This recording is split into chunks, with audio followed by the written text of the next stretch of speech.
ائمہ اربع یعنی ہمارے جو 4 ائمہ ہیں، امام ابو حنیفہ، امام اعظم نعمان بن ثابت، امام مالک بن انس، امام محمد بن ادریس شافعی، امام احمد بن حنبل رحمہ اللہ، میں مختصر سے ان کا تعارف ذکر کرا دیتا ہوں۔ امام اعظم ابو حنیفہ نعمان بن ثابت رحمہ اللہ، آپ کا نام نعمان، وصفی کنیت ابو حنیفہ، لقب امام اعظم، سراج الامہ، امت کا چراغ۔ آپ رحمہ اللہ سن 80 ہجری کوفہ میں پیدا ہوئے۔ کئی ایک صحابہ کرام رضی اللہ عنہم کی زیارت کی، کئی ایک صحابہ کرام رضی اللہ عنہم سے روایات بھی لیں۔ آپ رحمہ اللہ نے سب سے پہلے فقہ کو مدون فرمایا، قرآن و سنت میں غور کر کے امت کے لاکھوں مسائل کا حل پیش فرمایا۔ امام اعظم رحمہ اللہ کی کئی کتب ہیں، جن میں سے معروف کتاب الفقہ الاکبر ہے۔ آپ رحمہ اللہ ماہ رجب 150 ہجری کو اس دنیا سے آخرت کی طرف منتقل ہو گئے۔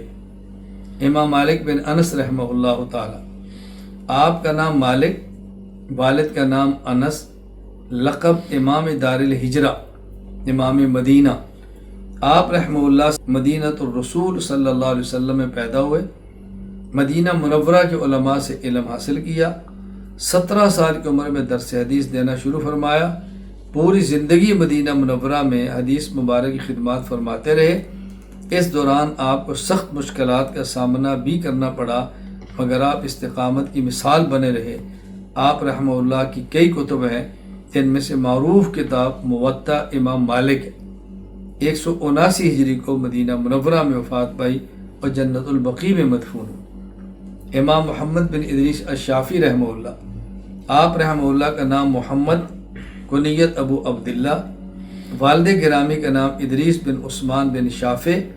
چونکہ پردادا کا نام شافع تھا، اس لیے ان کی طرف نسبت کی وجہ سے شافعی کہلاتے ہیں۔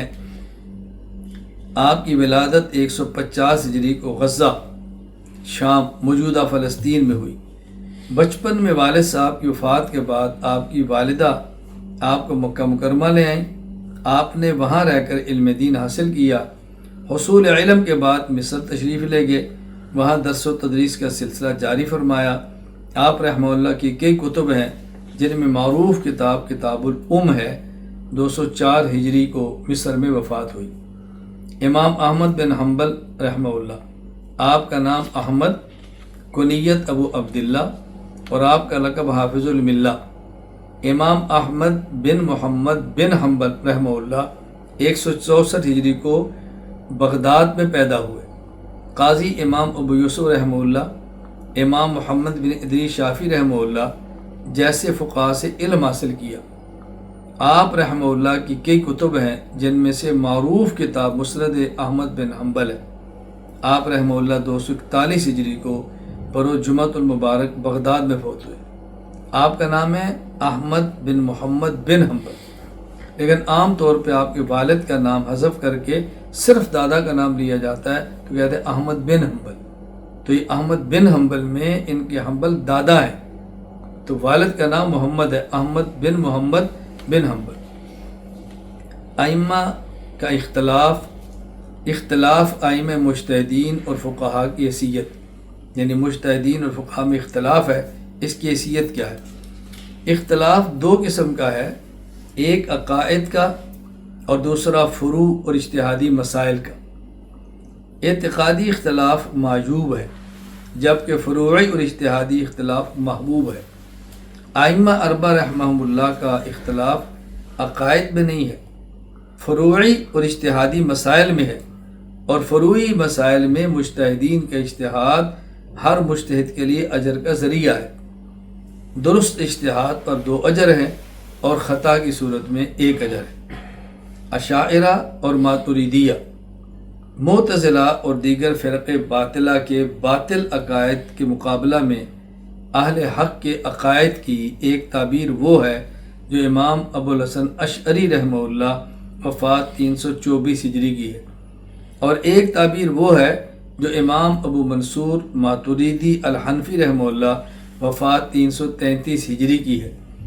اہل حق میں سے جو حضرات امام ابو الحسن اشعری رحمہ اللہ کی تعبیر لیتے ہیں، انہی اشاعرہ اور جو امام ابو منصور ماتریدی رحمہ اللہ کی تعبیر لیتے ہیں انہیں ماتریدیہ کہتے ہیں۔ ایک شبہ اور اس کا ازالہ۔ بعض لوگ یہ شبہ پیدا کرتے ہیں کہ تم امام ابو حنیفہ کے مقلد ہو یا امام ابو منصور ماتریدی کے، تم حنفی ہو یا ماتریدی ہو۔ اس کا جواب، ہم اصول اور فروع میں امام اعظم ابو حنیفہ رحمہ اللہ کے مقلد ہیں، اس لیے ہم حنفی ہیں۔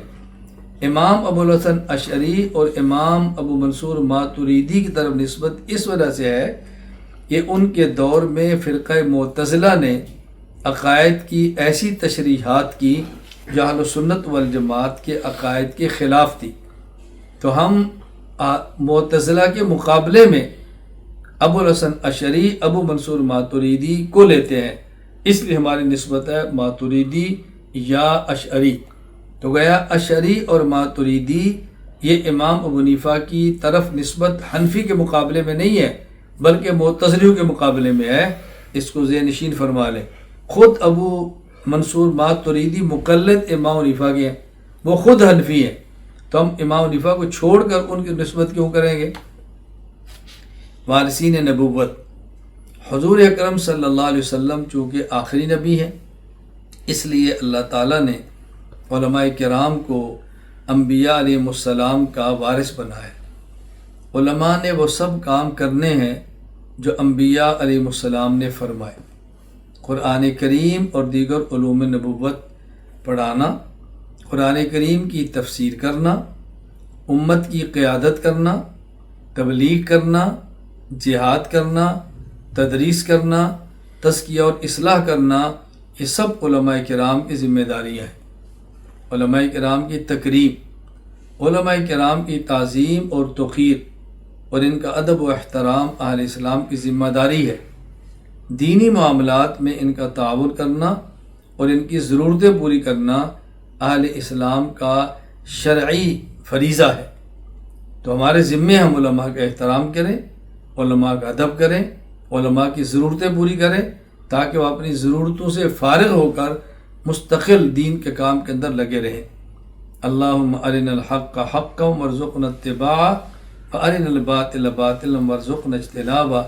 اے اللہ کریم ہمیں حق کا حق ہونا دکھا دے اور اتباع حق کو ہمارا وظیفہ بنا دے، ہمیں باطل کا باطل ہونا دکھا دے اور باطل سے بچنا اے اللہ ہمارا وظیفہ بنا دے۔